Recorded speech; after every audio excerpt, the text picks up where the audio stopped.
10 minutes de silence pour les chrétiens d'Orient. Des chrétiens menacés dans plusieurs pays où Daesh sévit.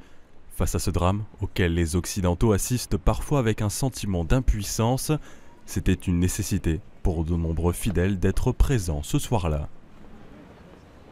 Je trouve que c'est quand même la moindre des choses de témoigner par notre présence priante de l'espérance qu'il faut avoir. Je crois qu'il faut être solidaire, de tous ces gens qui se bougent, et notamment le cardinal Barbarin qui était le premier à parler un peu de cette cause et qui s'est déplacé. C'est important aussi qu'ils aient des signes, eux, qu'ils puissent voir.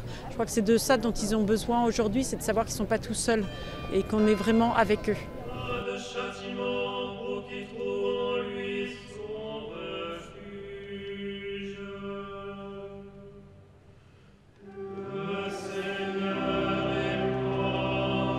Le diocèse de Lyon, depuis son jumelage avec le diocèse de Mossoul, aide depuis plusieurs mois les chrétiens irakiens ayant fui cette ville.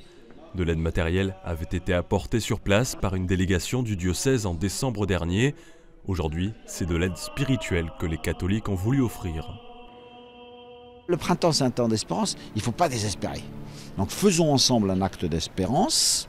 On ne peut pas dire aux gens que demain ça ira mieux.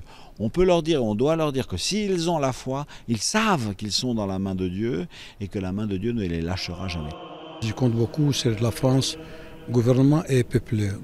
Les peuples, parce que le peuple, il nous aide beaucoup, tout d'abord par sa prière et aussi par ses aides. Et de trouver ça en France, peut-être vraiment c'est touchant.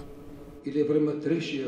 Autre message de cette journée, tout le diocèse a aussi voulu rappeler que même à des milliers de kilomètres, les chrétiens d'Orient ne sont pas oubliés.